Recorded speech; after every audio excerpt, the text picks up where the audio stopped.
예, 여러분 안녕하십니까?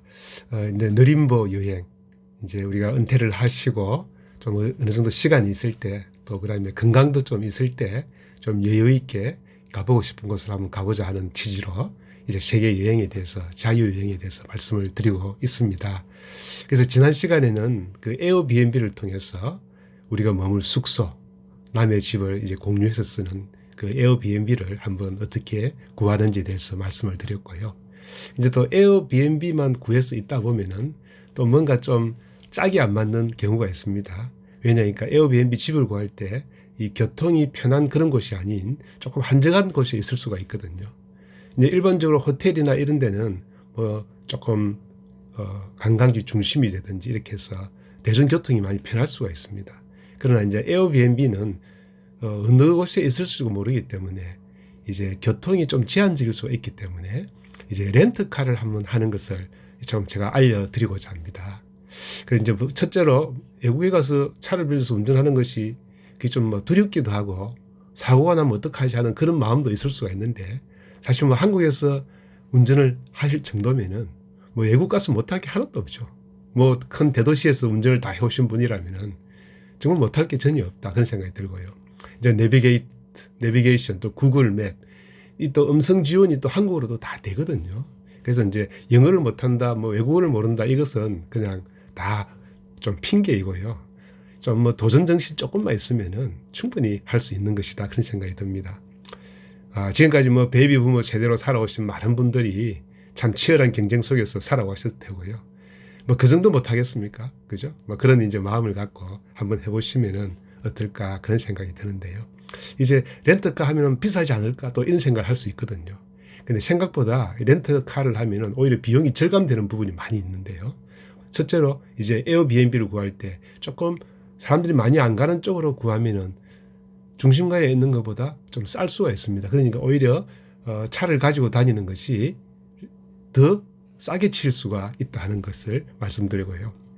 경제적인 것뿐만 아니라 이제 우리가 조그만 소도시에 교통이 불편해서 많이 잘 알려지지 않은 그런 관광지가 있거든요. 그리고 그런 좀 한적한 곳, 멋진 풍경이 있는 곳, 그런 걸 또 동네 분들한테 물어서 또 가볼 수도 있고 해서 좀 느림보 여행의 그 목적에 맞게 좀 천천히 둘러보려면은 이 차가 좀 있으면 참 좋겠다는 생각을 합니다. 그래서 렌트카를 꼭 좀 이렇게 한번 빌려서 해보시라. 저도 이번에 그 포르투갈, 스페인 여행을 준비하면서 또 렌트카를 한번 빌려보고자 합니다.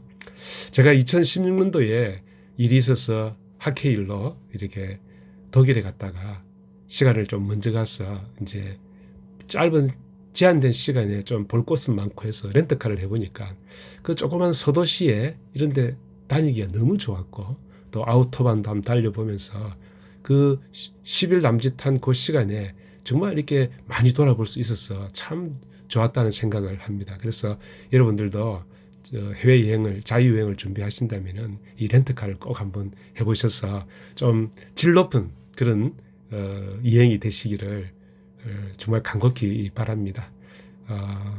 이 렌트카 하는 문제 제가 또 이 사이트에서 어떻게 하는지 한번 소개해드리고 어떻게 또 효율적으로 좀 값싸게 또 중요한 팁들을 제 나름대로 경험을 가지고 한번 설명을 해볼 텐데요. 한번 따라와 보시죠. 네, 감사합니다. 네, 여러분 그러면은 이제 한번 시작해 보도록 하겠습니다. 제가 이제 구글에 가서 이제 어, 검색을 하는데 렌트 이제 돼 있네요. 렌탈카 이걸 갖다가 저는 주로 많이 이야기합니다. rentalcars.com 이걸 이제 해서 많이 하는데요. 보시면은 이제 어, 보시면은 렌탈카 요거 공식 사이트 rentalcars.com 요걸 제가 많이 합니다. 그래서 여기 한번 가보시죠. rentalcar.com 요걸 가셔서 여기서 이제 한번 검색을 해보도록 하겠습니다. 그리고 이제 보시면은 검색할 때 조금 이제 주의해야 되실 게 뭐냐니까 우리가 외국에서 차량을 예를 들어서 포르투갈 리스본에서 이렇게 빌려서 그 자리 그대로 반환하는 게 있는가 하면은 리스본에 빌려서 다른 도시에 가서 이제 반환할 수도 있을 것입니다. 그래서 이제 우리가 여행을 하다 보니까요. 그래서 이제 만일 제가 한 예로서 조금 이제 다른 지점에 반환하면은 거리에 따라서 좀 이 딜리버리 차이가 붙더라고요. 그래서 예를 들어서 제가 리스본 한번 해보겠습니다. 리스본에서 이제 요걸 갖다가 한 2주 정도 한 빌려보겠습니다. 2주 정도 빌리면은 3월 5일부터 그 다음에 3월 19일까지 해서 한 2주를 빌려보겠습니다.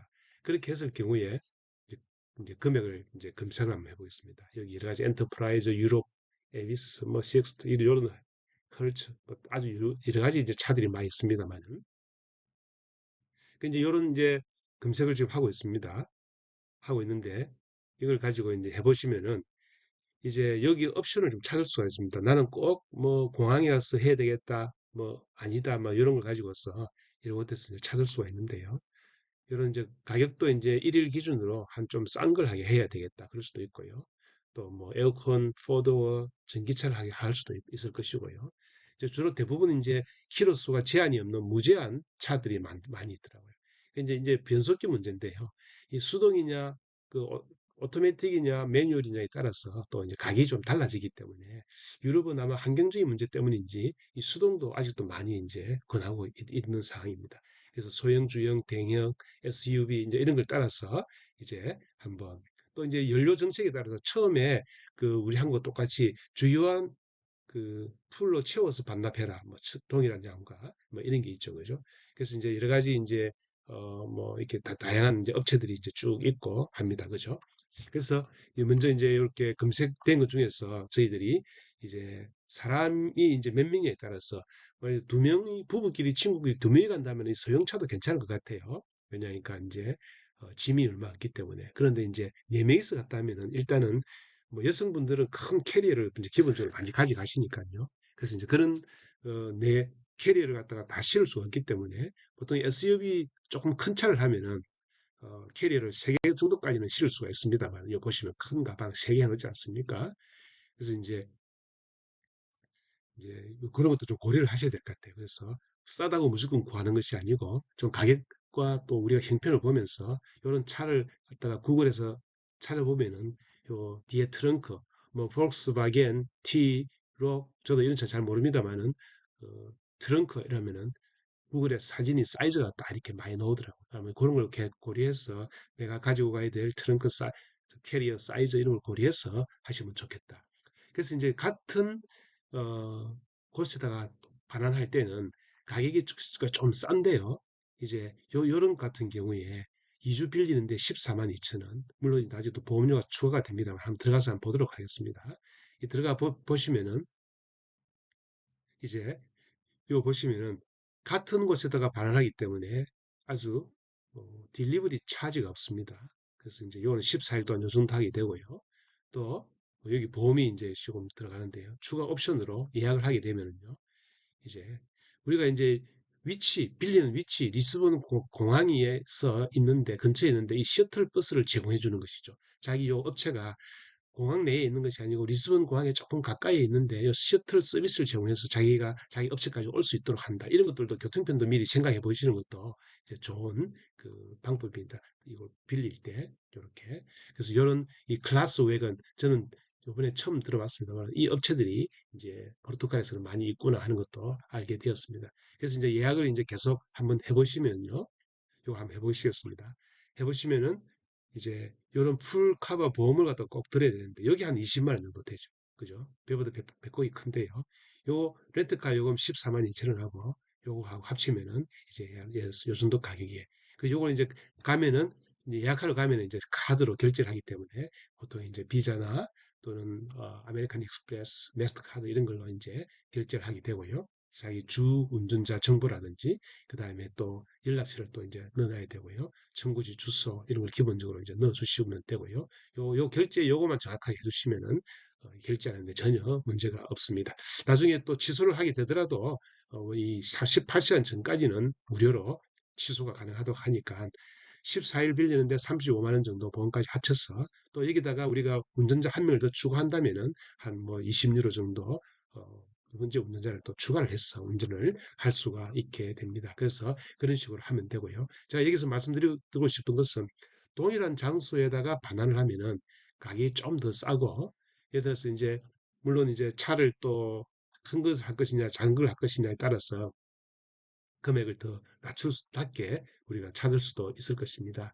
근데 이제 제가 오늘 말씀드리고 싶은 것은 리스본이 아니고 포르투갈은 좀 작은 도시니까 다른 지점에 반환한다. 이걸 갖다 클릭을 하시면은요. 다른 지점이 어디다 할 것이냐. 그래서 리스본이 아니고 제가 이제 예를 든다면 그 포르투라는 곳이 북쪽에 있습니다. 한 2시간 반 정도 가면은요. 포르투라는 곳에다가 이제 한번 해보겠다. 거기다 반환을 하겠다. 이러면은 차를 찾아보면은요. 이제 포르투 도시 내에다가 할 것이냐, 여기다 하겠다. 또는 공항에다 할 것이냐, 이제 도시에다 하겠다. 이렇게 했을 때 다른 지점에 차량을 반환하면은 이제 같은 차라도 이제 딜리버리 서비스 차지가 좀 붙게 된다는 것을 한번 말씀드리고요. 검색을 한번 해보도록 하겠습니다. 그렇게 하면은 어, 네. 뭐 미국에서 흔한 그런 업체가 아니고 유럽에서 또 많은 하는 그런 업체들이 많이 있더라고요. 그래서 이제 그 차량을 어떤 것을 할 것인가. 다른 곳에서 반환하니까 일단은 조금 더 비싸지는 게 좀 느껴지죠. 그래서 한 10만 원 안쪽에 그 딜리버리 차지가 이제 붙게 되더라고요. 그래서 이제 그런 걸 고려하시면은 그죠? 여기 한 25만 원, 요걸 한번, 28만 원짜리 요걸 한번 가보겠습니다. 보름 동안에. 이 가보시면은 이제 차량 비용이 요 딱 보시면은 렌트카 요금이 있는가 하면 요 편도 비용이라고 해서 요것이 이제 50유로가 추가가 되군요. 그래서 뭐 가까운 거리니까 그게 많이는 추가가 안 됐는데 어쨌든 요런 걸 좀 더 넣어서 할 수가 있을 것입니다. 이제 여기서 제가 좀 말씀드리고 싶은 것은 이것이 이제 포르투갈 내에서 얘기고 또 이제 포르투갈에서 옆에 있는 스페인으로 많이 넘어간다 이러면은 차량이 없을 수도 있고 또 이제 가격을 좀 더 많이 받을 수가 있습니다. 그래서 그걸 한번 예를 한번 보여드리겠습니다. 여기서 가면 이제 가까이 있는 세비야가 될 수도 있고 또는 마드리드 될 수 있는데 세비야로 한번 가겠다. 스페인의 세비야로 간다 했을 때 이 안달루시아 지방의 남부 지방에 이 세비야로 간다고 했을 때 과연 이게 있을 것인가 한번 찾아보겠습니다. 다른 지점에 발언하는 거. 아, 그래도 예약이 가능한 게 있군요. 자, 여기서 제가 말씀드리고 싶은 게 뭐냐. 대중교통으로 가면 뭐 한 5시간, 6시간만 가는데 차를 이렇게 빌리게 되니까 이 이제 다른 나라에 가기 때문에 이 상당히 이제 비싸지는 거죠. 250만 원까지 내면서 그다음에 또 여기다 또 보험이 들어갈 것이고요. 그러면서까지 이제 빌릴 필요가 있을까 하는 것이죠. 여기 보시면은 렌트카 요금이 요 정도고 편도 비용이 보세요. 여기 보면 편도 비용이라고 한 거 이건데요. 이게 이제 이것이 한 200만 원 이상 붙게 되는 것이죠. 그죠? 그래서 이제 이런 걸 생각하셔서 이제 그 렌트를 이제 계획을 짜야 되는 것이죠. 아, 여기 여행할 때는 요 도시에서 빌려서 그 자리에 반납하겠다. 또는 그 국가 내에서 반납하겠다. 이 국가를 넘어가면 상당히 많은 이런 이제 편도 비용이 발생하기 때문에 이제 그런 것은 정말 추천드리고 싶지 않다 하는 것을 말씀드리고 싶습니다. 꼭 뭐 사정이 긴급할 때는 그럴 수도 있겠습니다만은 꼭 우리가 그렇게까지는 할 필요가 없을 것이다 생각이 들고요. 또 대중교통을 기차나 버스를 타고 국가를 넘어가면서 또 좋은 경치도 구경할 수 있을 테니까요. 그렇게까지는 안 해도 되지 않겠나 그런 생각이 듭니다. 또 하나 예를 드리자면은 마드리드에서 제가 이제 빌려보겠습니다. 마드리드에서 빌려서 스페인, 마드리드에서 빌려서 도시 내에서, 시내 내에서 빌려서 이 동쪽에 있는 그 바르셀로나까지 한번 가겠다 생각했어요. 바르셀로나, 여기까지 가겠다 생각했을 때 한번 또, 또 같은 기간 동안에 한번 빌려보도록 하겠습니다. 그러면은 이것도 역시 이제 딜리버리 차지가 붙을 텐데요. 또 찾고 있군요. 네. 예, 좋습니다. 이것도 SUV를 하나 이제 빌리도록 하겠습니다. 뭐 4명이라 치고요. 그렇게 했을 때, 뭐 생각보다 그렇게 많이 비싸지는 않죠. 그죠? 근데 여기도 보시면은 조금 그 편도 비용이 발생하고 있다는 것을 알 수가 있습니다. 그 보시면은 렌트카 요금이 요것인데 편도 비용이라고 해서 여기가 115유로가 이렇게 결제되는 것을 볼 수가 있습니다. 여기 보시면은 편도 비용, 그죠? 픽업 시 편도 비용이라고 해서 115유로가 이 정도가 그뭐이큰 돈은 아니다 싶으면은 아, 여기서 빌려서 절로 가본 저기서 반환하고 여행을 쭉 돌다가 그죠? 스페인 같은 큰 나라니까 쭉 돌다가 그쪽에다 반환해도 좋지 않겠나 그런 생각이 듭니다. 여기서 이제 중요할 점은 국가와 국가를 넘어가면은 거리에 상관없이 많이 비싸지더라는 것이 이제 제가 조사를 해보니까 그렇더라고요. 그래서 뭐 이런 식으로 한번 여행 계획을 짤 때 이 렌트카를 가지고서 한번 해보시면은 어, 시간 대비 우리가 한 달 머물든 10일 머물든 그 지역에 머물 때 그것을 아주 상세하게 잘 돌아볼 수 있기 때문에 제가 한번 권해드리는 그런 방법입니다. 다시 말씀드리다면은 운전에 외국에서 운전하는 그 두려움 때문에 조금 더 두려워하지 마시고 또 다음에 설명드릴 그 내비게이터, 구글 맵 이런 걸 가지고서 아주 또 음성이 한국어로 지원이 되기 때문에 정말 어, 금방 안 먹으면은 충분히 할 수 있다. 그걸 강조드리면서요. 한번 이 렌트카로 아주 질 높은 여행을 한번 해보시라고 좀 제가 강조드리고 추천드리겠습니다. 예, 오늘 또 이렇게 느림보 여행 TV를 시청해 주셔서 감사드립니다. 여러분의 아주 활기찬 노후 생활이 되시기를 응원합니다. 네, 감사합니다.